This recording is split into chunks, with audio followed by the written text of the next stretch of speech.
Welcome back to the weekly Trusted Visions podcast. We apologize to our audience and viewers that we're a day late. It's kind of funny. Our technological genius, David, had technological issues yesterday. So, glad that you got to feel the pain for what I feel when I lose stuff in terms of technology. Sounds good. We're going to continue down this path. And Shaun, welcome back. Sorry we missed you last week. But we're going to continue down this monthly podcast of a transition. And now that you've made the decision to make a move, what's involved? And, today we're really going to talk about the logistics of a transition. Most advisors or staff or OSJs or enterprises really think, oh, I've made the decision. I just got to focus on the client paperwork, which, that's a lot of the heavy lifting, but there's a whole lot more involved with things that you need to do before you can even become effective. So I'm going to kick this off to Shaun. And Shaun, if we could start with, what is that process? And what does the broker-dealer need? We could probably go on for hours on this, but just at a high level, what are some of the other things that advisors need to be aware of that the broker-dealer is going to need? Sure. Well, once the due diligence gets to a point for an advisor where you've identified your new broker-dealer home, the fun starts. The courting and dating kind of shifts, and now it gets down to business, and you enter into the approval stage, which in my opinion is very beneficial, not only for the broker-dealer, obviously they have to do their checks and balances, but also you as an advisor. So I'm going to touch on high level, just a few features and elements of that. But I want to preface by saying, as an advisor, once you enter the approval process, just be cognizant of how the broker-dealer responds. This is a great opportunity for you to really administer your due diligence in terms of service and in terms of operations. For example, if you have some questions and after you make the commitment, you're not hearing back as quick as you were before you made the commitment. It's something to really think about. And also how compliance, which I'm going to dive into, how compliance responds to your practice is something that you want to be cognizant of. So with that, the approval process consists of, in my opinion, a few key components. Number one is the marketing review. The marketing review encompasses everything as it relates to your business, whether you have seminars, brochures, DBAs, website, now in 2021, social media, anything that has to relate to you doing business, you have to submit that to the broker-dealer that you're joining. It's typically reviewed by the compliance department as well as legal in many cases. I've seen it all just throughout my past 20 years. I've seen situations where an advisor, you may feel, hey, I've been at my existing firm for 15 years with this DBA name. There's no problem. There's no issue. I've seen new broker dealers kick DBA names back. I've seen websites get kicked back. Certain language get kicked back. So you want to be aware of that. And if you're not in a position where you want to make those changes, that's something you have to consider. That's something you're going to have to really consult with the new broker dealer in regards to. This process, typically involves a number, as I mentioned, of individuals and departments. Could take anywhere from 2 to 3 weeks. Maybe longer. If it is longer, that is a red flag, in my opinion. That may be a testament to just how their compliance review things. And if you join the firm and you dive into some deeper issues, then you may have a long hold time, as far as getting answers back. So be aware of that. Also another big component, outside of just, your marketing is your product. These broker dealers, along with the advisor, really need to investigate on the broker dealer side. And we touched on this on a previous calls. The broker dealer wants to take a look at your book of business to make sure that they have the product that you're currently, providing to your clients, and vice versa. An advisor, you want to make sure that the new firm, has those products available. If not, you definitely, and I will reiterate, you definitely want to, get those approvals and get those approvals early. Do not wait. I'll say this again, because once you are affiliated, it is very difficult to get that approval. I've been on the other side as a recruiter where those approvals didn't take place fast enough, and then result, it wasn't a pretty sight. Even up to a point where we had to get president of the broker dealer I was representing involved. Outside business activities is another component of the review process. And these OBAs, once again, because of my experience, I've seen it all, and they all need to be reviewed. I've worked with professors, I've worked with real estate agents, as well as real estate, or owners of real estate rather. I've worked with advisors that served on community boards. I've worked with pastors, also FMOs for your fixed insurance. Anything that you're doing outside of your normal course of business needs to be reported, because some broker dealers may not allow it. So you want to make sure that every aspect of your business, is intact. Not only, and I'm speaking more or less to the advisor, as you can see, because I think it's very important for the advisor to be cognizant of this process. And it's not just a broker dealer, making sure that you fit their plug. You want to make sure that they fit yours as well. And Shaun, to that point, and we've seen this time and time again, where, like you had mentioned, advisors say, well, I've been with my broker dealer for 15 years. This assistant's been with me for 10 years and they never had an issue, but yet they had a criminal background, or even professional designations of, hey, I've had this professional designation for the last 20 years and no broker dealer said anything. Well, what do you mean? And so that's, for our audience, these are vital things. And I don't want to keep going back to it, but that's why it's vital to work with a team like Trusted Visions to help you navigate through that process. And you don't know what you don't know until you've been through it and in the trenches. Shaun, a couple questions for you, and great point of the courting process ends when you start digging into this, approval process. We hear this all the time from advisors saying, hey, the recruiter said that I don't have to do any of the repapering, the broker dealer is going to do it. And we know that there's some things with Reg SP and all of that. What advice would you give to our viewers that hear that, of the reality of that situation? Because as we know, broker dealers can't do the paperwork for you unless they're breaking regulatory rules. So what advice, because we hear this a lot. That's where I would advise any advisor to work with a third party recruiter, specifically Trusted Visions, because we can give that, that consultation rather. And it's not going to put us in the penalty box, because, we work on behalf of the advisor. Whereas, I understand, I've been a corporate recruiter for a while, and you want the business. So, while I never, misinterpreted what I could represent, I've known several that have. So you want to, make sure that you're speaking with, a third-party recruiter. If not, ask specific questions. Ask if a recruiter says that, we'll do all the paperwork. Ask, well, what are the steps to that process? What will you need from me? What exactly does your broker dealer complete? What task? Get really granular, and at some point, I'm pretty sure the facts will start to roll out. But definitely want that third party consultation, in my opinion, to kind of separate what's facts, what could be somewhat of a fabrication, and just kind of line the stories up.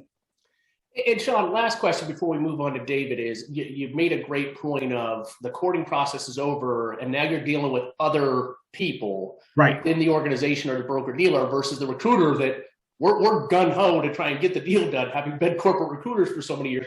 What advice would you give to our audience of expectations, or things that they should have an expectation of those conversations with compliance or licensing or whatever? Because it's not going to be the same, hey, Shaun, we're so happy to talk to you. It's all about business at that point. So can you set expectations for our audience of what they should expect in terms of the approach with those other people? Well, I will say this, just from my experience, I've had the opportunity to represent a number of firms, and every firm I represented, I must say, was different. Different personalities, different approaches. And I think as a recruiter, as well as a third party recruiter, we have to set that expectation specifically as it relates to the broker dealer that, that earned the business. I've worked with firms that had everyone had a sales mindset, from the recruiter to the compliance officer. And every conversation was a great conversation because everyone understood that we're still in that courting and dating phase. And I've worked with some firms who didn't have that approach. I've actually, and I'm going back several years, I can recall vividly, I had an advisor committed and was going to join within 30 days. And he took his business elsewhere because of a product manager that was at the firm that I represented at the time. He was very slowful in his approach. He didn't respond to any emails. He didn't respond to any calls. And, the advisor told me point blank, he said, listen, I personally feel that this is, a reflection of the service that I may receive. So I don't want to join the broker dealer. So I think that as a recruiter, third party, you want to understand the personalities, and I'm going to be just transparent as possible. And I know I'm kind of getting off the question, but just being transparent as possible.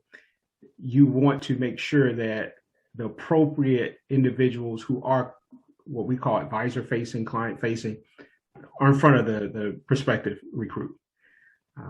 So as far as expectations, I would set expectations with the advisor that, hey, this process could take a few weeks. We may need some additional information, from you, et cetera. But then I would kind of know who the players are to get it done from the broker dealer side of it. I mean, understood. I've been in some bad scenarios because I just kind of, force the issue. I think we've all in our corporate America lives have experienced, you hand it over to compliance and it's like you start cringing in some of those scenarios. So great points. David, when we're talking to our clients, whether it's OSJs or advisors, we hear all the time when they're in the transition of, hey, I came into the office today, I've got 22 different emails from 22 different people within the BD. What do I respond to first and where do I go? So talk to our audience a little bit about who's truly involved in things like Shaun said, in terms of the process and things that are needed, and who should our audience, advisor, OSJ, or enterprise leader, who should they go to as that point person within the BD? Because it is a lot, and it's a lot of tracking of probably over 100 different things that they need to provide to the BD. You bet. I appreciate that, Jeremy. You kind of took a couple of bullet points there, but you're absolutely correct. When you're prepping to make a move, as Shaun pointed out, kind of the honeymoon period's over. Now you're getting into the weeds and you're starting doing a lot of the work that a lot of what I consider organization is going to be the key word of the day. Keeping yourself organized. And if your recruiter, transition consultant, and things like that aren't giving you the tools and things like that to keep you organized, that's where you're going to run into a tremendous amount of difficulties, because you're right. You're going to walk into your office, you're going to have a ton of voicemails, you're going to have a lot of people that are looking for information from you. And who do you respond to first? So you're talking compliance, licensing, your transition consultant, your recruiter may be calling you, marketing, advisory. Going through all those processes can be daunting. But in most cases, they can make it relatively simple, because it can be stressful. And what I'll say through my whole thing is trying to be organized as possible. If you're working with your recruiter, your transition consultant, every broker dealer that you work with should have some kind of a comprehensive timeline and or checklist. And the checklists are great. We'll talk a little bit more about that, but really the comprehensive timeline is that's going to be your most important tool, because that's going to help you prioritize who you need to contact first. If advisory needs to go through and get things approved for you, be able to trade. If you're making a move in 30 days, 60 days, 90 days, what's the timeline on that? In that timeline, you want to know who your contact person is, if you have one on the advisory side of it. If you don't, the number to contact. When is that information? When is that going to be due on your individual? Not, hey, this should be 30 days before, 60 days before. Try to narrow it down on when you need to get things done and approved. For example, marketing, compliance, your DBAs that you talked about, Shaun, having that more organized and a timeline can basically help you be much more effective. The checklists are great. I love checklists. It gives you a lot of control on what you need to do, but sometimes it doesn't help you as an advisor. And so when you're putting that together, find out who you're working with, your recruiter or your transition consultant. Most of the time, those are going to be your two main contacts when you're looking at the broker-dealer side of it, or even us as your third-party recruiter. But most of the time, you want to spend most of your time with the broker-dealer, somebody that's in-house. If it's not the recruiter, then it's a transition consultant. 9 out of 10 times they're in-house. They can get things done, and they can be your quarterback or your liaison on getting things hunted down and getting things taken care of. But having that small network of people you need to get in contact with, maybe somebody you call every single day while you're going through this process. You want to make sure you've got a good relationship put together on that side of it, because most of our good transition consultants out there understand that sometimes the attitudes and the people that we work with on the compliance side are a little different than the people on the sales side. Let's just put it that way. We'll put that politically correct. So sometimes they would want to be on the call with you, so you can get some of those things scheduled up where they can kind of dissect the minutia of what needs to be done and kind of keep it more of a positive experience, because you're absolutely correct. This is the time where you're kicking the tires. You've been sold, or you're excited about making a move, but if you continue to run into a lot of roadblocks during this process, make sure that you keep your gut pushing you in the right direction, because I'm not going to be one to say I wouldn't be disappointed if I was recruiting an advisor and they decided, hey, this is just not working out. It is what it is. We're not selling used cars here. We're basically moving your entire livelihood from one broker dealer to the next. So it's extremely important. So getting that information pulled together, keeping yourself organized, and making sure you have a checklist that will go through it, and also that comprehensive timeline. I can't speak to that more. Trying to keep yourself organized. And if it's not you, the advisor, your assistant, and if your assistant is in control of getting a lot of that stuff done, you as the advisor have to be involved. So that's where if you're going through a transition, you need to have a coaching session, or you need to have a 5-minute sit down every single day while you're going through this process, especially in the 60 to 30 days leading up to that transition, to make sure everybody's on the same page and you're accomplishing all those goals. Because the last thing you want to do is get to the finish line and hit a ton of roadblocks. Yeah, and that's a great point. And Shaun, you and I are actually working on one right now where the advantage of working with a Trusted Visions team or a firm like ours is we have an advisor right now that, hey, I'm not hearing from my transition person. Where do I go? What do I do? Being able to rely on our team that we can press those people to get this process moved along, because trying to navigate through it alone when you're not getting a responsiveness, what do you do?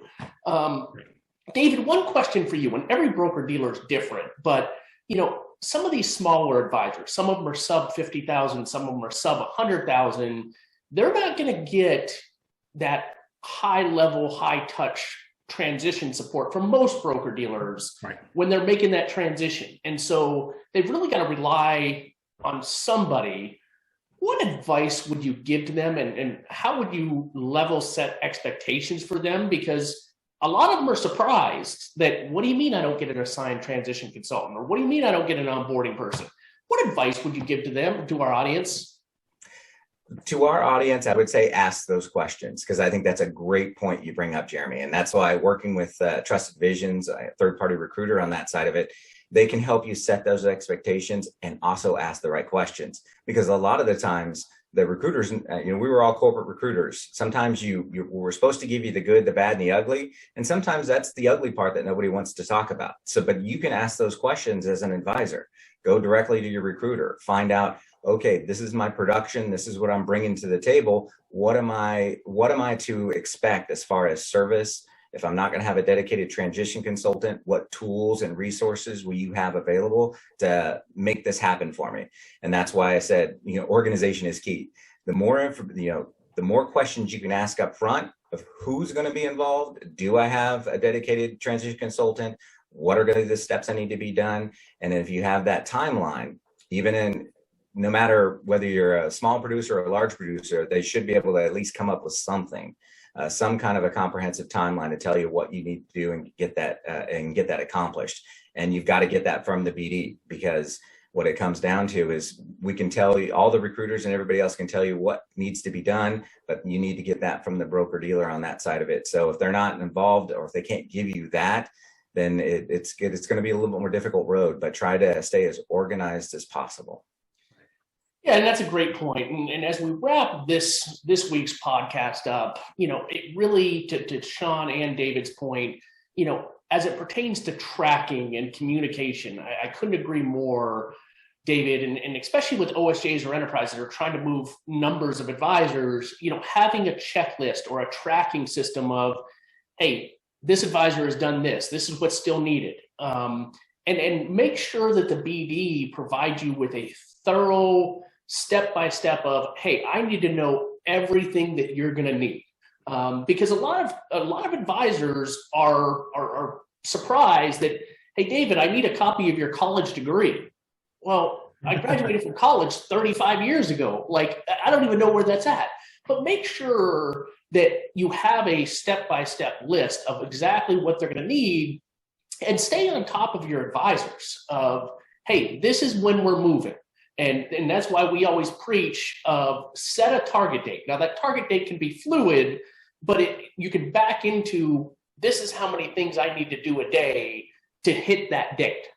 Because if you just kind of go willy-nilly with it and just say, hey, I'm going to affiliate whenever I get done with everything, you're never going to get done with everything.